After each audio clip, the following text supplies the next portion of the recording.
E o primeiro princípio para nós educarmos os nossos filhos na presença de Deus, nós precisamos ensinar os nossos filhos a amar, a conhecer e a temer a Deus. Pesa sobre os nossos ombros esta grande responsabilidade. Todos nós que somos pais, todos nós que temos a responsabilidade de criar os nossos filhos, nós precisamos saber que um verdadeiro pai, ele é também um sacerdote dentro da sua casa. Muitas vezes nós esperamos que a igreja ensine os nossos filhos no caminho do Senhor. Muitas vezes nós entregamos os nossos filhos para que a igreja possa educá-los. Mas nós precisamos entender, irmãos, que a igreja, ela não é a principal responsável pela educação dos nossos filhos. A igreja, ela somente coopera conosco para nós educarmos os nossos filhos. Quando eu olho para a vida de Abraão, nós vamos perceber que Abraão, ele era um homem extremamente preocupado em ensinar ao seu filho os caminhos de Deus.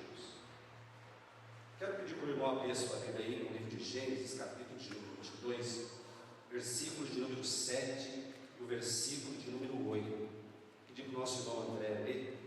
Gênesis, capítulo de número 22, versículo de número 7, versículo de número 8. Abraão é um pai extremamente preocupado em transferir para o seu filho Isaque aquilo que ele havia aprendido de Deus. Pode ler. Então falou Isaque a Abraão, seu pai, e disse: Meu pai. E ele disse: Eis-me aqui, meu filho. E ele disse: Eis aqui o fogo e a lenha, mas onde está o cordeiro para o holocausto? E disse Abraão: Deus proverá para si o cordeiro para o holocausto, meu filho. Assim caminharam ambos juntos. Os irmãos percebem aí, Abraão está no momento talvez mais crítico da sua vida, quando Deus chega para ele e pede o seu filho Isaque para oferecer ao Senhor em sacrifício. Quando eles estão caminhando juntos, Isaque faz uma pergunta para o seu pai, que talvez se fosse conosco nos deixaria de cabelo em pé. Isaque, percebendo que talvez o que estava acontecendo, porque naquele momento Isaque tinha aproximadamente 25 anos de idade, Isaque olha para o seu pai e diz assim: Meu pai, aqui está a lei, aqui está o fogo, mas onde está o cordeiro para o holocausto? Eu não vejo Abraão se esquivando de Isaque. Eu não vejo Abraão aqui tentando mudar de assunto. Eu não vejo aqui Abraão dizendo assim: isso é coisa para gente grande, Isaque. Você não precisa ficar aí preocupado. Mas eu vejo Abraão dando uma resposta sábia para o seu filho. Eu vejo Abraão dando uma resposta de um homem que conhece Deus e que quer passar esse conhecimento para o seu filho. Ele diz assim: Meu filho, Deus proverá para si o cordeiro. Abraão está dando a Isaque a oportunidade de confiar em Deus. Abraão está dando para Isaque a oportunidade de Isaque exercer a sua fé no Deus que Abraão servia. Nós precisamos, como pais e como sacerdotes, ensinar os nossos filhos, em primeiro lugar, a amar a Deus. Em segundo lugar, a conhecer o Deus que nós servimos. Nós precisamos ensinar os nossos filhos a confiar em Deus. Como é que nós podemos fazer isso? Eu e minha esposa, nós temos um costume na nossa casa, que quando nós precisamos receber alguma coisa de Deus, nós reunimos toda a família, eu, a minha esposa e os meus 3 filhos, e nós comunicamos para eles as nossas necessidades e aquilo que nós desejamos para buscar a presença de Deus. Então cada um sente na sua própria vida a responsabilidade. Cada um deles vai então orar em favor daquela causa. E cada um deles vai ter a sua responsabilidade naquilo que nós vamos buscar diante de Deus. Isso é dar a eles a oportunidade de conhecer a Deus.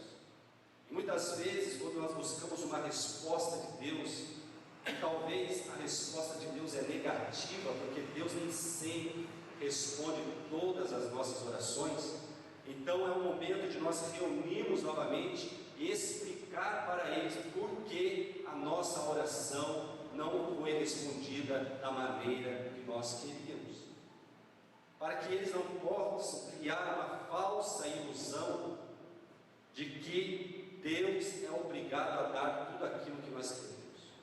Então nós precisamos, meus irmãos, ensinar os nossos filhos para que eles possam ter alicerce espiritual.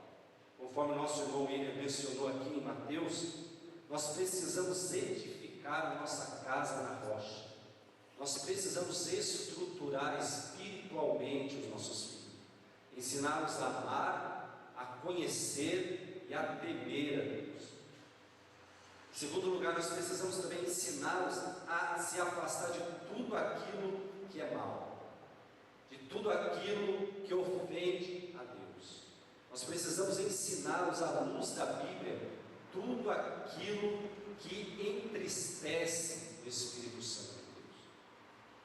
Outra coisa que nós fazemos na nossa casa é que nós não escondemos absolutamente nada dos nossos filhos. Nós ensinamos a ele tudo o que acontece no cristianismo, ou no Evangelho.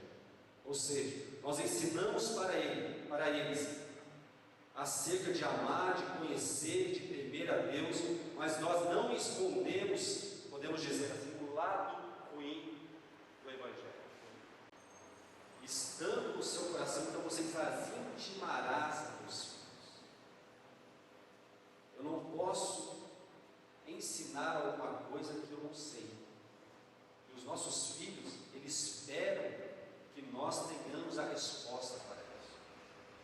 É por isso que muitas vezes os pais eles perdem o controle da sua casa, porque eles próprios não têm o verdadeiro alicerce para transmitir aos seus filhos aquilo que eles aprenderam de Deus. Como é que eu vou ensinar o meu filho a confiar em Deus, se quando eu perco meu emprego, eu fico desesperado? Eu começo a xingar todo mundo em casa, eu começo a ficar alterado. Como é que eu vou ensinar o meu filho a confiar em Deus no momento mais crítico da minha vida? Eu começo a arrancar o cabelo da cabeça. Meu filho, ele olha para mim, ele vai perceber que eu confio em Deus. Ele vai aprender comigo. Esse é o papel do sacerdote dentro da sua casa.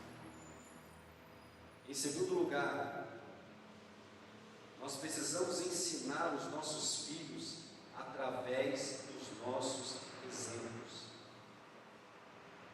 O exemplo, ele fala mais do que qualquer palavra. Se existe uma coisa que irrita os nossos filhos, é quando nós dizemos assim para eles: faça o que eu mando, mas não faça o que eu faço. Os nossos filhos estão de olho em nós. É a mesma coisa a história daquele pai que ele chega para o seu filho e diz assim: se você não comer toda a comida que está no seu prato, a cinta vai cantar hoje, você vai apanhar. Aí lá vai a criança comendo a comida, já não está aguentando mais, mas ela come tudo, né? Porque ela não quer apanhar.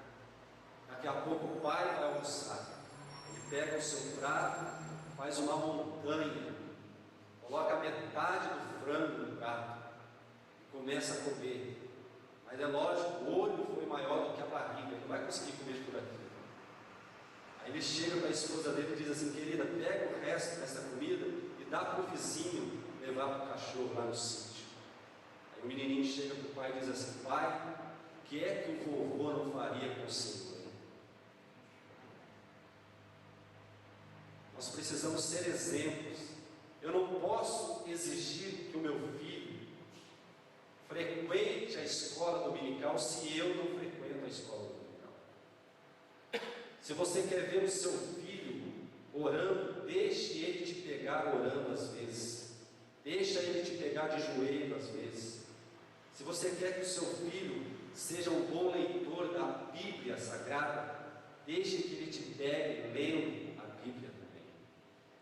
O maior sucesso do ministério de Jesus era que tudo o que Jesus ensinava, ele vivia. Ou seja, ele vivia ensinando e ensinava vivendo. O exemplo, ele fala mais do que qualquer palavra. Um exemplo disso, abra aí em Provérbios, capítulo de número 22, versículo de número 6. Instruir o caminho é apenas você apontar o caminho, é somente você apontar a direção. Mas instruir no caminho significa você ensinar enquanto se caminha junto. É aí que está o segredo. Não basta nós apontarmos o caminho, nós precisamos ensinar no caminho. É por isso que a Bíblia diz ali, no capítulo que nós lemos, capítulo 22 de Abraão, que ambos caminhavam juntos. Nós precisamos ser exemplos para os nossos filhos.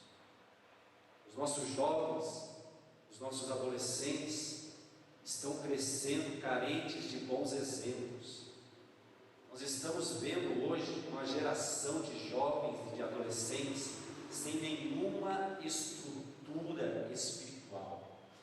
Jovens e adolescentes que não conhecem a Deus, que não aprenderam a temer a Deus, que não têm um referencial para se apoiar. Eu já vi pais dizendo assim para os seus filhos: não olha para ninguém, olha para Jesus. Irmãos, todos nós precisamos de um referencial. É por isso que o apóstolo Paulo diz assim: sede meus imitadores. Paulo não diz: sede imitadores de Jesus, olhe para Jesus. Paulo diz assim: sede meus imitadores. Eu sou referencial para vocês, assim como eu sou de Cristo. Quando Jesus caminhava na terra, ninguém apontava Jesus negativamente, porque Jesus não envergonhava o seu Pai, porque Jesus tinha o seu Pai como referencial. Em várias passagens você vai ver de Jesus dizendo: eu faço o que o Pai me manda, assim como o Pai é, eu sou. Eu falo aquilo que o meu Pai me manda falar. Os nossos filhos, eles precisam ser também, ter a nós como referencial. Qual que é o referencial da garotada aí fora? Não é o Neymar, hoje em dia? Bom, o Neymar hoje parece aquele ser mitológico, que tudo que coloca a mão vira ouro. Os irmãos já perceberam isso? Tudo que aquele garoto faz vira sucesso. Todo mundo quer o Neymar na sua propaganda, no seu comercial. Até essa música ridícula aí que toca hoje, como é que é? Aí, sabe? Escuta, né? Todo lugar. Tem música mais idiota que essa música, mas basta o Neymar cantar que vira sucesso em todo mundo. Aquele cabelo ridículo do Neymar virou sucesso. Então a molecada aí fora tem o Neymar como referencial. E eu vou dizer uma coisa para você: não é fácil competir com o Neymar. Não é fácil. Primeiro, porque Neymar é aquele referencial para a garotada jovem que já ganha 4 milhões de reais todo mês. Neymar é aquele que está no patamar, que está em todos os lugares. Então a garotada fica vidrada no Neymar, quer imitar o Neymar. Só que nós precisamos de alguma forma concorrer com isso. Nossos filhos precisam querer olhar para nós e ver em nós o referencial de um homem que serve a Deus, que ama a Deus e que teme ao Senhor. Eu não posso exigir que o meu filho respeite a mãe dele se eu não respeitá-la também.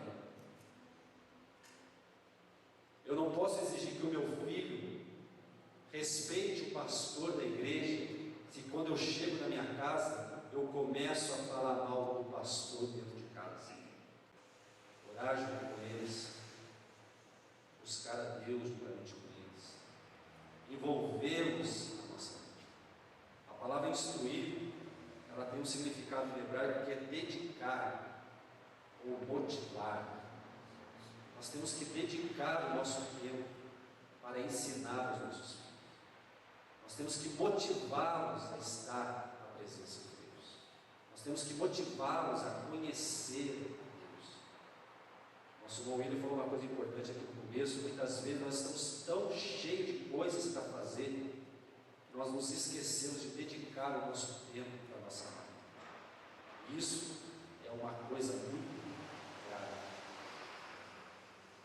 Nós devemos também criar um ambiente de harmonia, amor e segurança. A nossa casa, ela precisa ser uma extensão da igreja. Não adianta, meus amados irmãos, nós estarmos na igreja, mas a nossa casa ser um lugar que é uma verdadeira bagunça. Nossos filhos, eles precisam crescer num lar estruturado, um lar harmonioso, um lar onde eles se sintam seguros, um lar onde eles se sintam amados. É igual aquela história que os irmãos conhecem daquela criança que chegou para o seu pai e disse assim: pai, vamos morar dentro da igreja. Mas por que você quer morar dentro da igreja? É porque aqui na igreja o senhor é tão bonzinho, o senhor não bate na gente, o senhor não xinga a mamãe, é só a gente chegar em casa que a coisa muda. Então a nossa casa, ela precisa ser uma extensão da igreja. Nós precisamos dedicar o nosso tempo aos nossos filhos. Dedicação. Nós precisamos nos empenhar. Como que nós podemos fazer isso? Nós temos que criar um vínculo de amizade com eles. Talvez aqui seja um ponto-chave de tudo aquilo que nós falamos. O que os nossos filhos esperam de nós é mais do que um pai autoritário, que dita ordens, sai daqui, vai para lá, faz isso, faz aquilo. Os nossos filhos estão esperando que nós sejamos amigos deles, mas amigos de verdade, que nós venhamos nos interessar por aquilo que eles se interessam, que nós venhamos ser para eles pessoas na qual eles possam ter a segurança de confidenciar os seus problemas. Tire um momento para você jogar bola com o seu filho.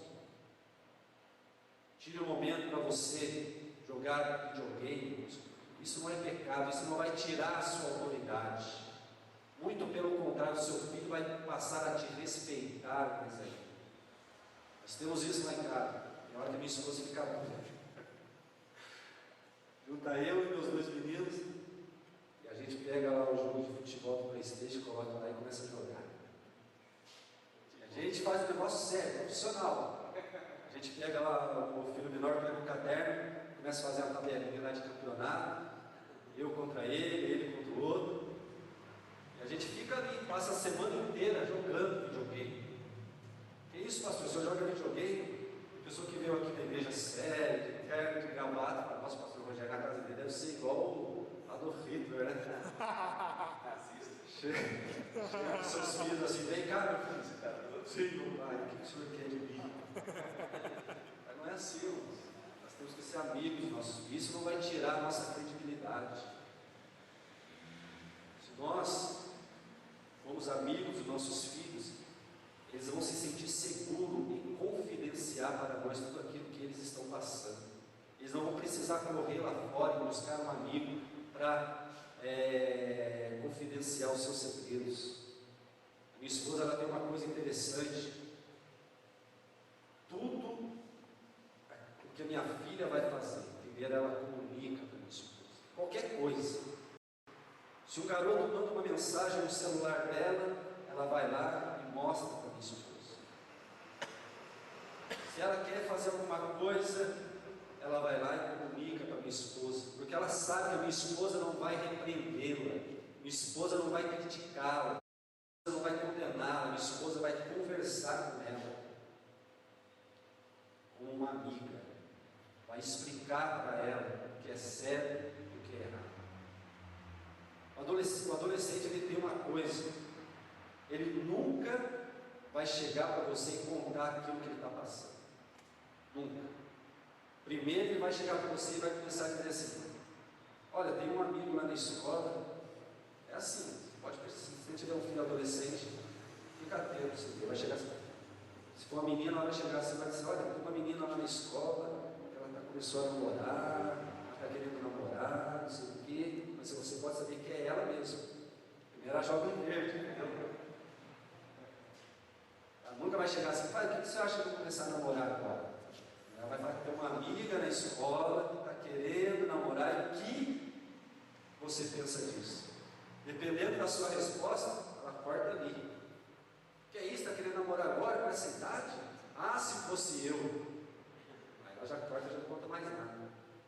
Mas se você começar a dar campo para ela falar, aí ela vai acabar confessando que ela pode. Então nós precisamos ficar atentos a essas coisas. Adolescente não é fácil, né?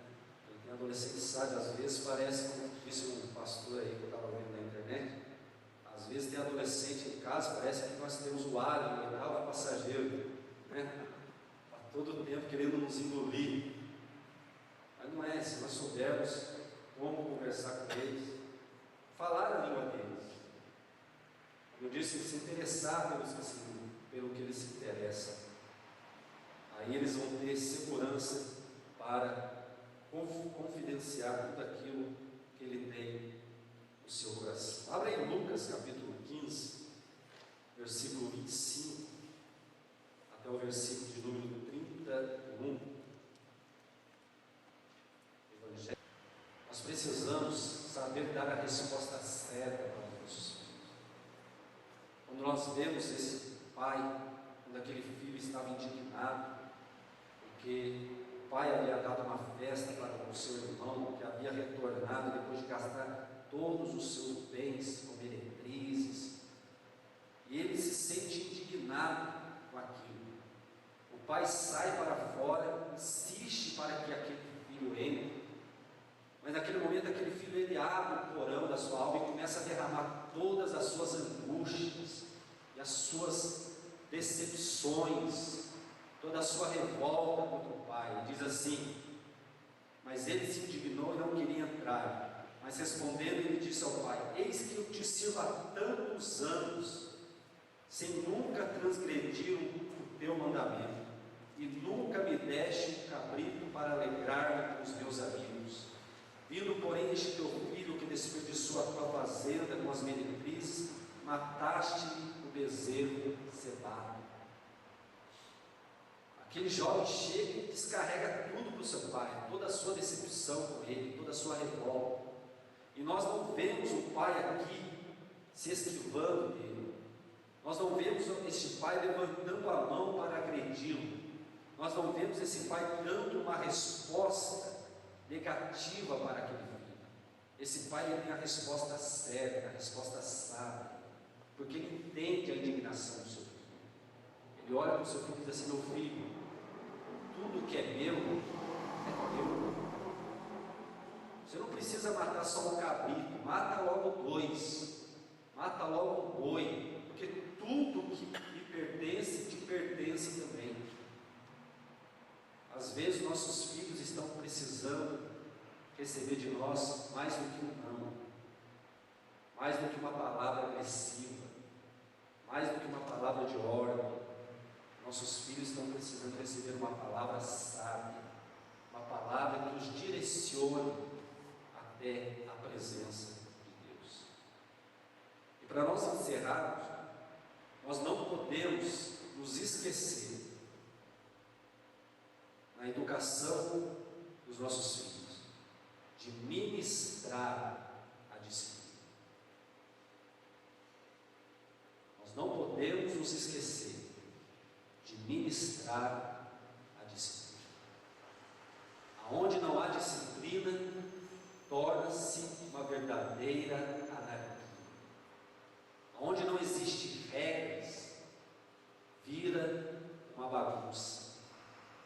Por que é que o livro de Provérbios ele insiste tanto sobre a disciplina? Porque um lar que não tem disciplina é um lar onde impera a anarquia. Vamos ler alguns textos. O Espírito Santo nos dá autocontrole.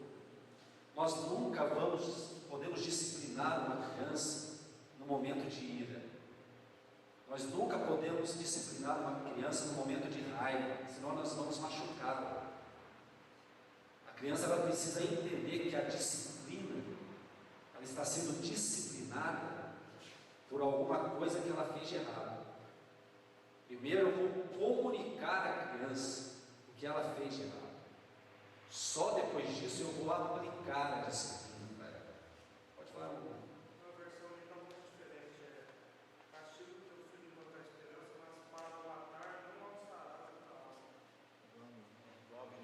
Não alçarás a tua alma. Quando fala também sobre a vara, não é sobre a cinta, um pedaço de pau, porque a vara ela quebra, não mata, pegar no lugar coisa, a vara. É bastante importante isso que eu vou falar.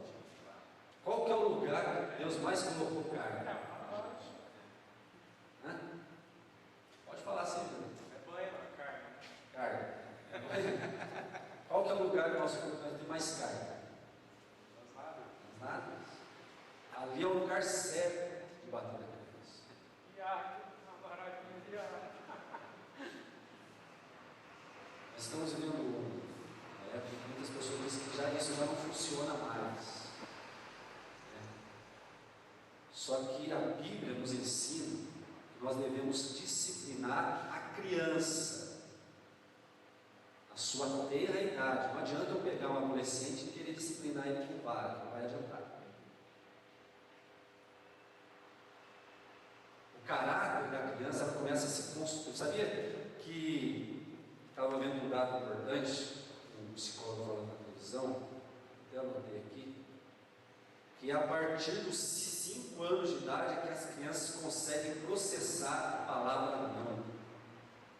A partir dos 5 anos de idade. Antes disso, ela só compreende com histórias. Minha esposa, ela tinha talvez ela seria uma pessoa dessa palestra que ela é. Minha esposa, ela tem uma didática bastante interessante. Quando meus filhos eram pequenos, faziam alguma coisa errada, ou queriam fazer alguma coisa errada, ela chamava o meu filho ou a minha filha e dizia assim: olha, tinha um menininho, e começava a contar histórias. Que fez isso, que fez isso, que fez isso. Aí sempre tinha um menininho, toda vez que o meu filho ia fazer uma coisa, olha, tinha um menininho que fazia isso, que fez isso, que aconteceu isso, aconteceu aquilo. Então, até os 5 anos de idade, a criança ela não consegue processar na sua mente a palavra não. Somente a partir dos 5 anos de idade é que começa então a construir o caráter da criança. Existe uma diferença entre personalidade e caráter. Personalidade não tem como construir. Cada um tem a sua personalidade. Alguns são mais impulsivos, outros são mais quietos, outros são mais ativos. Personalidade não se constrói, personalidade se controla, mas o caráter ele se constrói.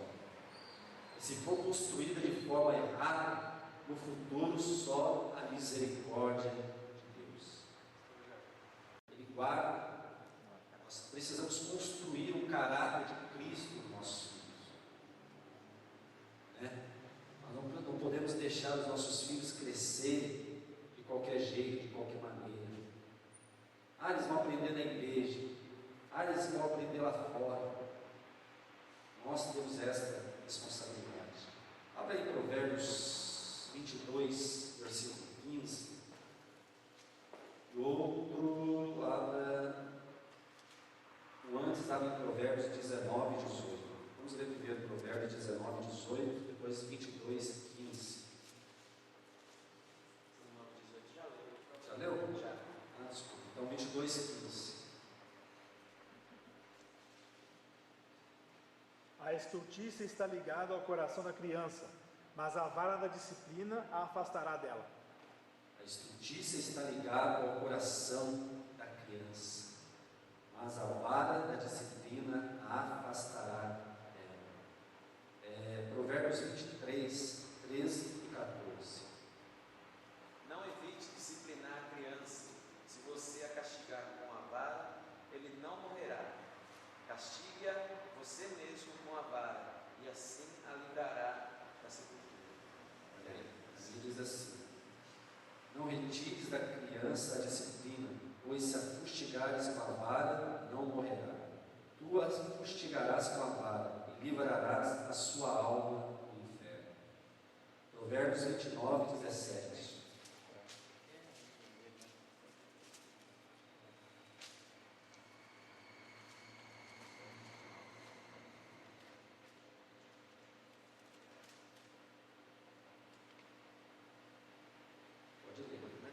Provérbios 29 e 17. Castiga teu filho, e te fará descansar, e dará delícias à tua alma.